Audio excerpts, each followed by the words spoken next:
So hush, pretty baby,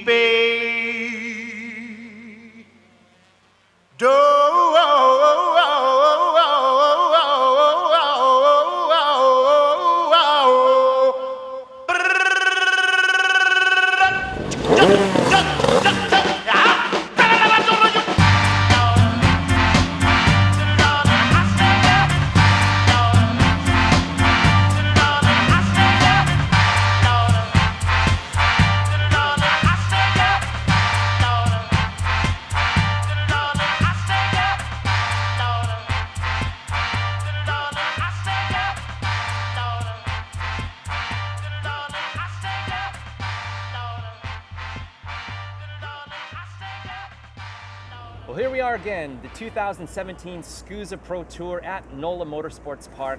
Brand new year.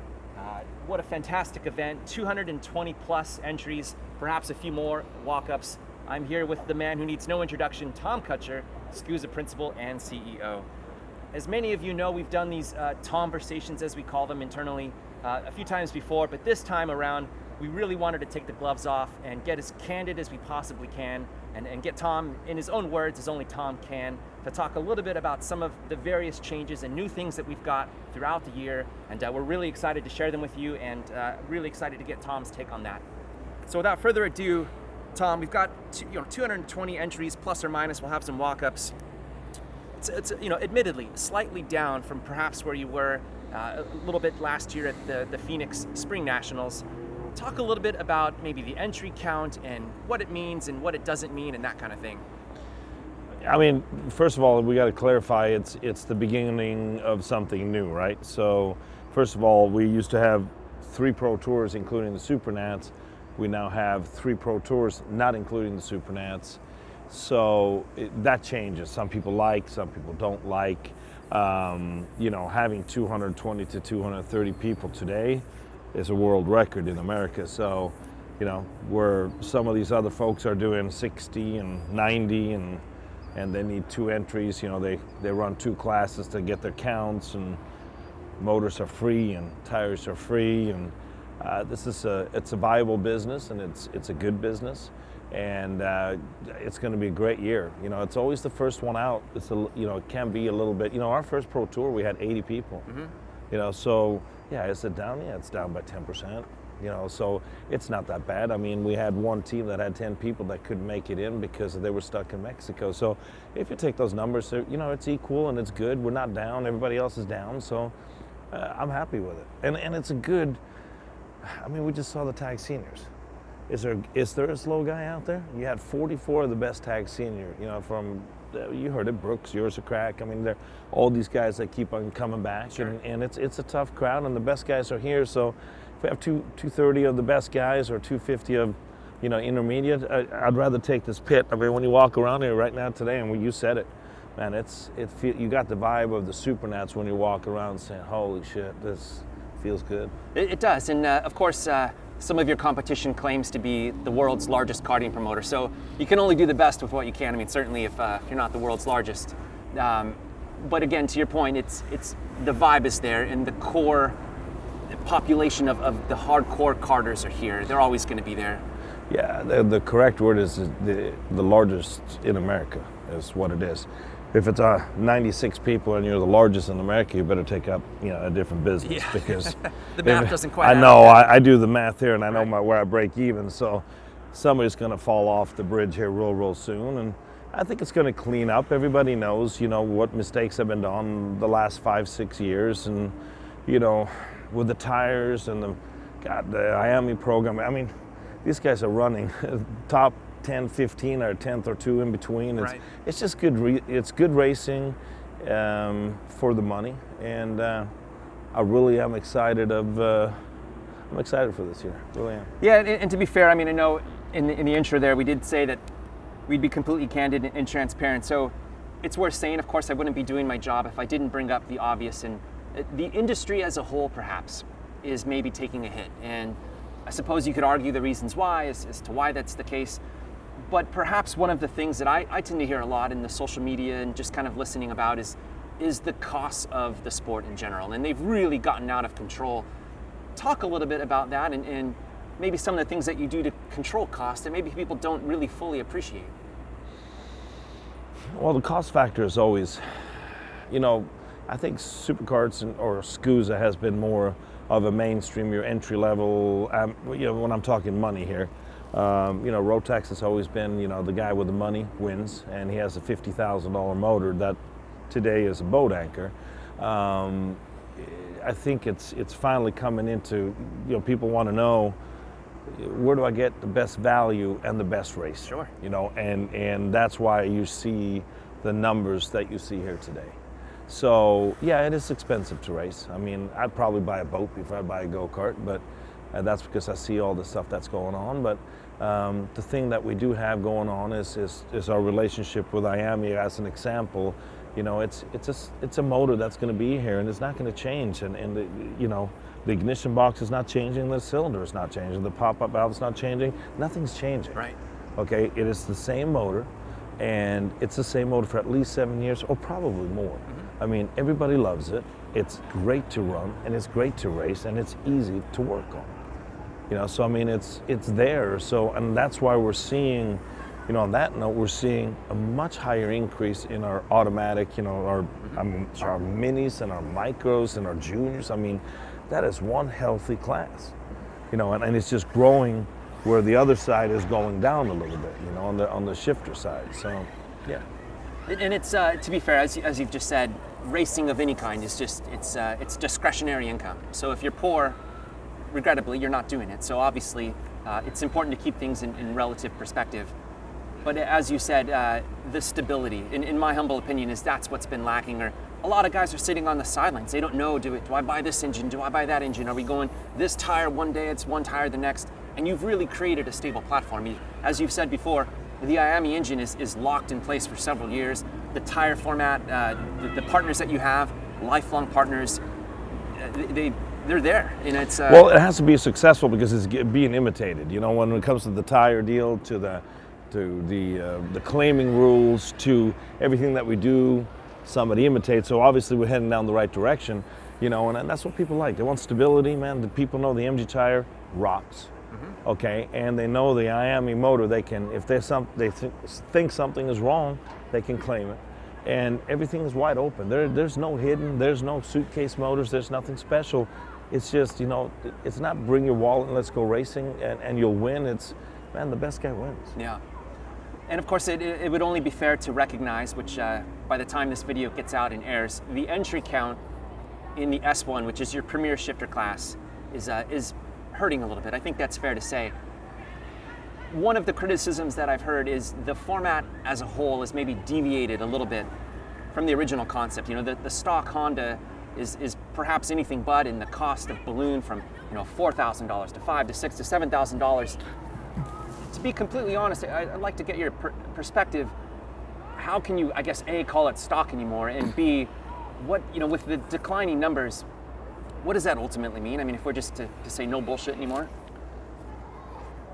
Yeah, no bullshit version would be, my job is to bring it back every time, and then I fight these other guys, the top 2, top 3, and they bring it to this level and to this level, and they need higher octane, and they need better this, and they need lower that, and they're just doing their job. Like if you look at Formula One today with this V6 that we all hated and that we thought was a joke, it's running the same times as Michael Schumacher did 8 years ago on a V10. Mm-hmm. So that, and what we're running in a stock Honda today is what we used to have in the 2002, 2003 on the dyno's the same. So with that said, no matter how you do it, parts are wearing, parts are sticking. It is a problem. Yeah. It is a problem, and I notice that, and I'm aware of it. And ultimately something has to change, because originally we are a shifter cart organization. Sure. And that is what I love. Oh, yeah. And so, I'm aware of it. I'm looking into it, and something will happen. Yeah, and I think obviously, to keep it somewhat discreet, I think a lot of people certainly, they don't know what they don't know, and without saying too much, I mean, you're certainly the wheels are always turning, behind the scenes or otherwise, and it's on your radar. They're turning all the time, Chris. People think I come here, I start up my my money machine and I just go home, right? It's not always about running races. It's looking at, you set your goals for the next 5 years, the next 3 years. You look at what your problems are. We can go back into what our problems have been in the last couple of years, and you fix them. Sometimes it takes a little longer to fix, but on the motor side, I'm looking at all kinds of different things. But I'm not just going to say, wow, that looks great, let's do it. Sure. No. What you're going to see, whatever is next, is going to be big. It's going to be affordable. I hate to use affordable when it's racing, right? But Relative, it's going to be at least as good as it is sure. now, and it's going to be exciting. It has to be. Because if not, people don't want to do it. Sure. To be fair, and this is just speculation, but I wonder if people are just excited for something new. As we've touched on just briefly before, this event, there's a lot of changes that we'll talk here in a bit about, but you almost wonder if the Honda format, as you've said before in different interviews, it's going on almost 20 years old, if I'm not mistaken. Yeah. So it's certainly, as long as it's viable, you'll continue to do it, but it's certainly, not to give too much away, there's things going on. You're always keeping the options open. Every day. Yeah. Every day. But it has to be right. Sure. People come, hey, try this, look at this. This has got to be something you can run for a year. It has to be absolutely perfect for us to launch something. And then that format will be something we will hold for a while. As you remember, 6-7 years ago, something like that, we were running KZs until we got blue in the face, and then suddenly we had to all rent them from TechSav, and he would bring in 60 motors, and he would go home with $350,000, and nobody here knew what was going on. Then before that, it was built motors that we had to rebuild that night because they were so built. So we're on our 3rd generation, and this just happens just like any other racing. It's more horsepower, less CC or whatever it is. It turbos. It's in the cars today that, to get 400 horsepower out of a car in 1969, you needed a Hemi, right? Right. Today you get it out of a 4-cylinder, but it has twin turbos. Sure. So so things are, we're looking at new stuff because this is what we do. This is what we do all the time. So and the cool thing about me is nobody's going to tell me what to do. We're going to find the right thing. We're not run by a big corporation. We're not run by somebody telling us what to do. We'll find the right thing and the right motor, and when we do, then we'll launch it, and it will be tested. And one thing that a lot of people don't consider is, and I know that you do, obviously, in speaking to you off camera, is the implications for the people, your customers. Because at the end of the day, you run a business here, and you do have people, for better or worse, that have made significant investments in their engines. Yes. If you announce tomorrow or even a year from now that you're going to switch engine formats, you've effectively cratered that market. Absolutely. So you have to be sensitive to the fact that there's people that have a significant investment in this power plant, and to find that resolution, which is never an easy task. Correct. If you notice how we switched from Leopards over to an X30, it was so many years, you can do this. There's no issues. People are like, wow, this engine is phenomenal. The other one I had to change this, vibrations. It actually cost them more, so that they're spending less on a new motor. Right. So that's what we're looking into. So there's no immediate changes, but the doors are open and we're looking at different options. Mm-hmm. Now let's talk the switching gears, no pun intended, to the X30 format.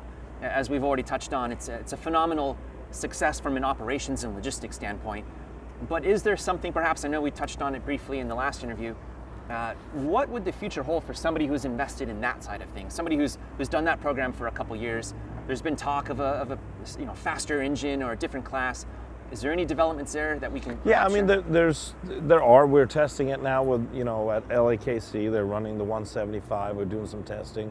We're not going to launch anything new, but if it's a launch, it's strictly for the pros. So the X30 will always be there. It will be in a senior. It will be in an amateur format, in an X30 juniors format.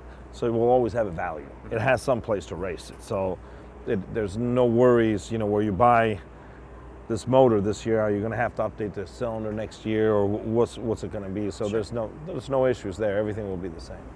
But and to your point, it's something that which I appreciate. You're sort of doing a test market for to steal a business term, but you have it kind of going at a regional program to sort of get the input and really do your homework. Input and more to see how it holds up more than Sure. anything else. If there's anything we need to correct before we launch it, you know, and the feedback's insane. It's as quick as these stock shifters. It is. I hear people just, I mean, people are just like, they're smiling again. They get out of the cart and they take the I'm helmet sorry, off. but we're all racer and we want to go just a little bit faster. Sure. The pucker factor is there. I talked to a couple guys like, holy shit, you know, I got respect for this little thing. It's not mash, mash, mash. Here, what you see, you're full throttle in the X30. The pros, they're gonna go ahead, do I have to go drive this X30 again? Right. You know, so that's what it's for. It's, you know, you need to have at least 2 years of experience in an amateur level to go to the pro level. And that's what I see happening maybe in the next year or possibly 2. Yep, and something that I'm super pumped about, I think it's been a long time coming. The pieces are finally in place. This year, talk a little bit about the opportunity that your X30 champions have to go race in Le Mans. How exciting that is. It is exciting. You know, I had to beg and plead for that because, believe it or not, you know, they don't give any tickets away. Okay, they all have to be bought because last year they sold 280 over what they can get in. They can only get in about 300. So getting these tickets, being able to go to Le Mans first of all, but to represent the country. And of course, you know, we have the details with the suits and who, you know, what it's going to include and so on and so forth. But I think that's an honor and fighting for your country and to go to Le Mans. Yep, and for those that don't know, just to elaborate on that, so this year the champions in the 2017 SKUSA Pro Tour, each X30 class will have that champion go to the X30 Worlds, which is a phenomenal world-run event in Le Mans, France, with I believe something like 500 drivers. Yeah. Very similar to other engine formats that they do their world finals, but you get the best from each country and they all go at it, and it's awesome, and it's been something that I'm super excited about to just you know, have a team represent the country. So it's I think quite exciting. I think it's closer. They're very limited because they only have so many classes. They added the Mini this year, but they weren't allowed to run it in France before. So I think it's closer to 300. Okay, that's okay. it. My mistake. And so it's very limited to get in. Super so exclusive? Yes, Okay. very exclusive. You just can't, you know, hey, I'm going. You know, so it's really based on all different countries and their IAME Cups, and they're selected, and the fastest guys get to go. Sure, but it's, again, for those that are invested in that format, it's that one extra thing that they can look forward to. If you are the champion, you are going on SKUSA, or I should say, I don't know, IAME SKUSA, or... Tom Kutscher. Yeah, Tom Kutscher. But the champions, which I think is really cool, will get to go and do battle on the world stage, which has been... Yeah, we'll be there. We're watching it, representing, you know, and it's I think it's cool. I think it's, you know, something we always talk about formats before, you know, we'd send people over, and back then it was direct drives, and we never had a chance, right? Because they had the specialty motors, specialty chassis. I mean, last year, what's his name? The junior driver won out of the U.S. Yeah, right? so just as good a chance as anybody. It's anybody else, and to go to show who you really are. So I think that makes me excited. That it's really, truly on the same platform. And bringing it a little bit closer back to home, of course, we'll sort of round out the interview talking a little bit about some of the stuff, changes and continuing issues that you're working on, as I know, but we'll shed a little more light on the registration. It's gotten significantly better. I've heard a lot of tremendous feedback about the application for the phone and the Eventbrite and various things that you're doing. But to be fair, you know, the line's still not perfect. It's not where you actually want it to be. Talk a little bit about, you know, maybe just some future developments and any updates as to where that's at. You know, we went to the Eventbrite. We were now, you know, on Motorsports Reg. You know, all these little things, new apps, new phone apps, new things that we're working on. I mean, ultimately, it will be a walk-up slide computerized system. So, you know, there's bugs to be done. Sure. And, you know, the lines we really get, you know, and the complaints and so on and so forth, like, just say this weekend, I mean, if you're not practicing on Thursday, why are you standing in line on Thursday? Right. You know, so it's people, the people that are complaining most likely are not even drivers. And some of them we found out are standing in the wrong lane anyway. So it's, I mean, you know something? You guys can write whatever the hell you want about me because I have a line, okay? It's really flipping easy to run somebody through when you have 60 people or you have 90 people. So yeah, I have a great problem. It's called growth. I'm going to fix it. Sure, and as you said, there's a lot of things that I don't think people consider. Everything from, you have iPhones, you have Android, you have English, you have Spanish, you have Portuguese, you have Italian, and all these different things. People paying in different currencies, company check, personal check, and it's a lot of moving pieces that I don't really think people tend to necessarily weigh. I think racers in general are impatient, but as you said, it's a work in progress, and you're going to continue to evolve it. Absolutely. So let's talk about the big one, because if there was one overarching criticism of Superkarts USA, the one thing that I hear time and time again is the on-track conduct. In particular, drivers getting into each other, the officiating. Talk a little bit about some of the new developments that you've got for 2017 and things that I'm super excited about, and I know you are too. Well, we teamed up with the MMA, and we'd like to see more fights. Yeah, pretty much, right? Sorry, hang on real quick. So yeah, that is an issue, and it's been an issue. And you can only put so many people out there, and people can only do what they can, and the eye only sees so much. And I've stood up there with 10, 15 people, and I look around and I see 6 people, off the track, and I'm, what did you see? What did you see? And the stories are different in every single one. It is so tough to get it right. So finally, we decided to do it right. And we've been playing with it now, and it's amazing just to see what people, the conduct, walking the track. Yeah. From picking their noses to kicking shit and throwing trash. It's just, they just don't understand. They are on video all day long. Yep, and by right, just to elaborate, so Superkarts USA has invested in a state-of-the-art video marshalling system. It's the best of the best from Europe. There's multiple cameras throughout the circuit covering every angle that you could possibly imagine, and more cameras are going to be added each event.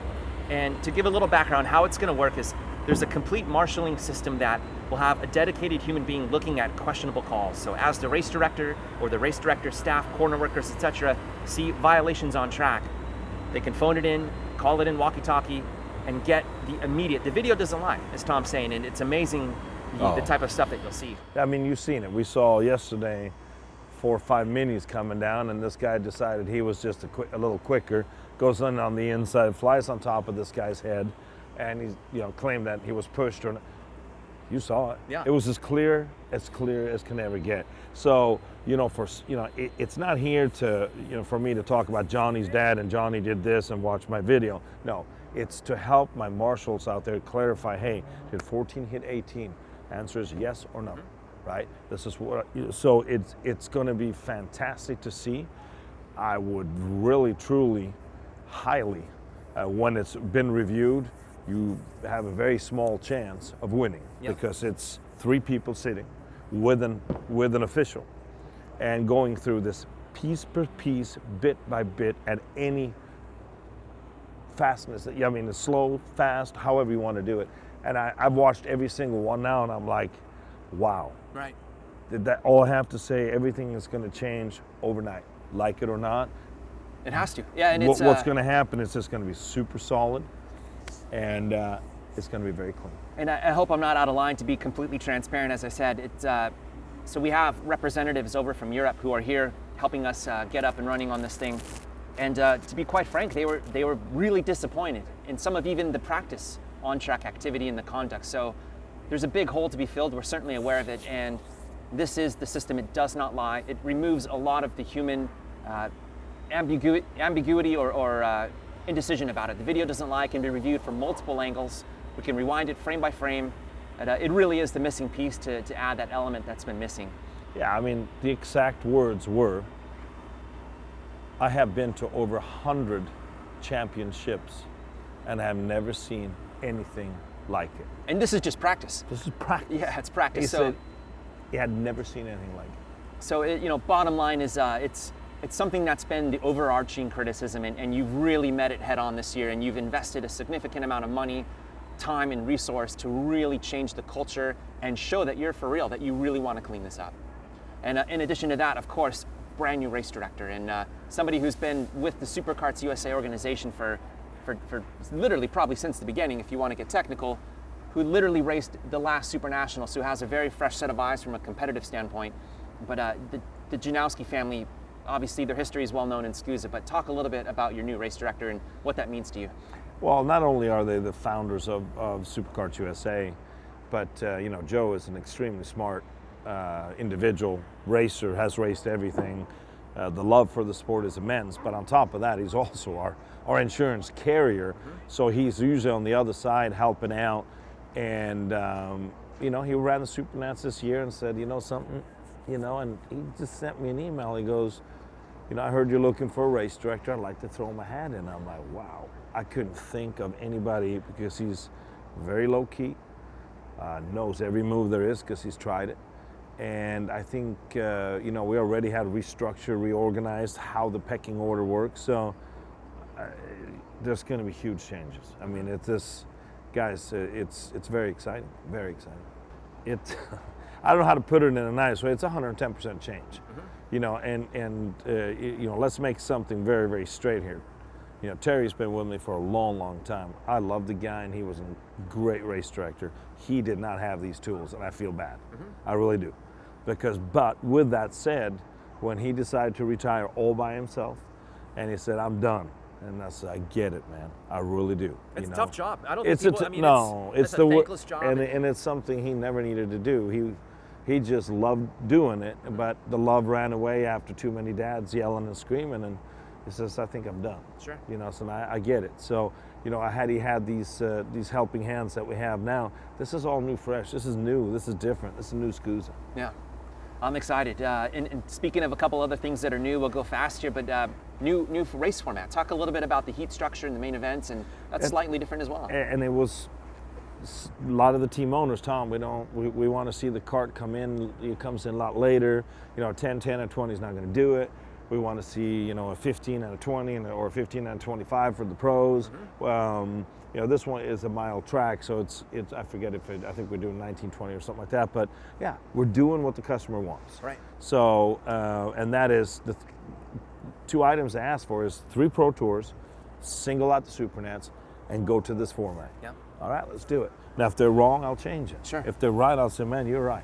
Yeah, and I think that's the bottom line is I think there's a perception about you that's you've kind of just got your stubborn direction, but the actuality is maybe you're a little rough around the edges, but you really do respond to customer feedback. That's why we have a 3rd Pro Tour. That's why you've got a new race director, you've got a video system, you've got various things. So I think the perception needs to be corrected a little bit, and that's why we're here. It always does. You know, it's interesting I've talked to maybe, I don't know, 5, 6, 7 guys at night that come by, say hi, and sit down, have a glass of wine, or just shoot the shit, and they go, man, you're all right. And I go, what the hell does that mean? You know, and it's the perception, everybody talking, and, you know, the karting industry is worse than a bunch of old ladies getting together in a knitting session, you know, yapping about who did who. You know, if I was that bad of a communicator or that bad of a listener, why are we the largest in the country? Right. Is it just because we're lucky? Sure, Or doing is something right. I mean, I listen. I might not just come out and say, okay, we're going to fix it right now, but we take all the stuff. I mean, one of my first Supernats, I had 8 pages of wrong. And I'm like, holy shit, I'm going to have to fix this. And every race that I do, I take notes. I might not go out and put it on Facebook, but I take the notes, we fix it. You've been in a lot of meetings, and we're fixing, investing, and it's going to be great. I agree. I have there's no doubt in my mind that, and it's funny, I look across here and we have a couple dozen people that never have raced with us before coming up saying, wow, Yeah. I heard all this, and this, and you guys are not fair here. And, you know, I'm like, really? Well, what do you think? He goes, I'm in. You know, if you haven't raced, give it a chance. And on record, I tell you what, if you're not happy and you never raced it, I'll give you your money back. Tires I can't do, but I'll give you your money back. And there's nobody that will do that. It's true, and it's a strong commitment and affirmation to the product. It's I know that's been something you've done ever since the beginning of ProCart. It's look, just give it a chance. I told customers, you know, come on. I tell the shops, I said, if you have a new customer, bring him out. And if he doesn't like it, refund him his money. Right. One of the big things that the ProTour has, and they've had for the last 3 years, is the television package. And I know, as we've said before in various interviews, you've invested a significant amount of time and resources in doing the network television deal. And to your last point, it's begging to have help from an outside sponsor. And I think the value's there, but it's It's something you've continued to support and believe in, and it's tough, I'm sure, financially, but it just goes to kind of underscore your commitment and your dedication to promoting the sport. Yeah, I mean, if you really look at the numbers, it's our 5th year now or 4th year? This is your 3rd year, but you did the SuperNationals, so 3.5 solid years straight. You know, again, we spent, you know, that's now at $200,000 to, you know, on the TV, you know, to do the TV. And we were hoping to that at least we could maybe get some back or something. But, you know, again, if everybody in here, everybody wants to talk about the go-kart, we don't know what we're doing, we haven't promoted it. If you don't back it up and you don't support it, we're never gonna grow the sport. And I think I've got the closest than anybody ever has. And I'm willing to spend this kind of money, but you know, when there is no TV, don't say we shall or we should or we, you know, we did. Yeah, and to your point, I mean, I can't echo this enough. You've made the commitment. You've done your part. Nobody could look and say, well, Tom hasn't done this and he hasn't done. I mean, you've done everything from the television to the social media stuff and the print ads and the magazines and stuff like that. It really is begging for the shops to sort of promote it. And I think unfairly, a lot of people sort of expect you to drive demand for their business. And what are they doing? Are they getting the new people out to the track? Are they getting people to their shop, to their local club and saying, get in the cart, try it, do this? And that's really, I think, the missing link to that growth of where does the growth of the sport come from, the new blood? And we know what the growth comes from. I mean, we have talked about this, but it's so hard to do. We've talked about, you know, our alliance with an indoor cart, you know, national indoor cart, you know, to bring people, you know, to that, and then to get the clubs, you know, motivated, you know, how to get into the club scene, and that's going to grow the karting scene on a pro level too, and you know, we talk about, you know, American racing, it's pretty weak too. It is. You know, I mean, we've been around long enough to watch all these skippies and all the stuff just go pretty much belly up. They're just waiting for your credit card and for you to crash, and then they'll run that credit card and they'll survive another month, right? So I think all in all, you know, the racing scene is pretty poor, and it's been for the last 20 years. Yeah.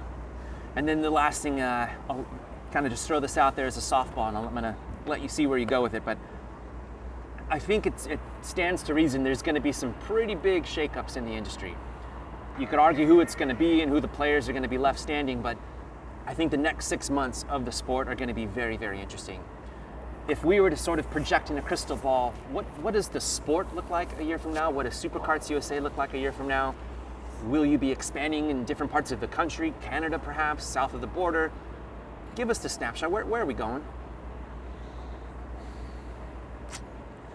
Man, where are we going? You know, most people come to me and ask me for, you know, Howden was one of them. Give me a budget, you know, let me see. So I showed him the books. He goes, you know, then you go to the hardware store and you spend $10,000 for this for the SuperNats. But, you know, he goes, you can't put a budget. You know, it's the toughest industry coming from, you know, corporate America, you know, where I can give them, hey, this is my sales budget, this is what I'm going to do, so on and so forth. We're always working together. We have a couple of partners that we work with, and expansion, absolutely. Big things, yes, very. I think in the next week to 10 days, you will see something that's gonna, my competitors, if I was you, I'd go skiing, because things are gonna change. Yeah. I would. Yeah, and I would really look at your business and see how much you're losing. Might be a good time to get in or get out, excuse me. A lot of very interesting stuff that's fallen into pieces. And I told you today that we're in an expansion mode, and we're going to hire some key people, and it's going to be fun.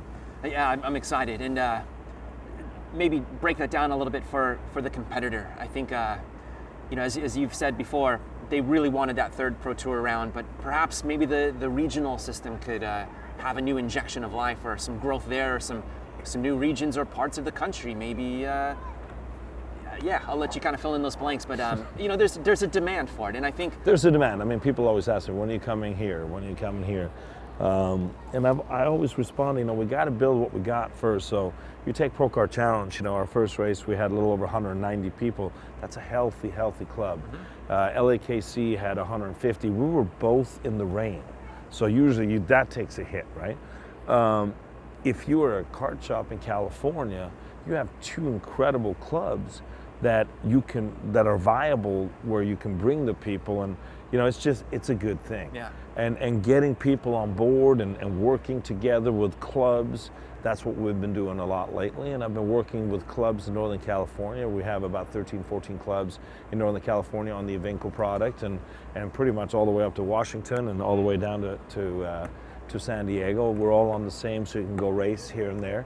And that is what, if you're racing on the East Coast today, say you go to one series, well, you can have 3 different Vegas, or you can have you have 4 different compounds. Right. Holy shit.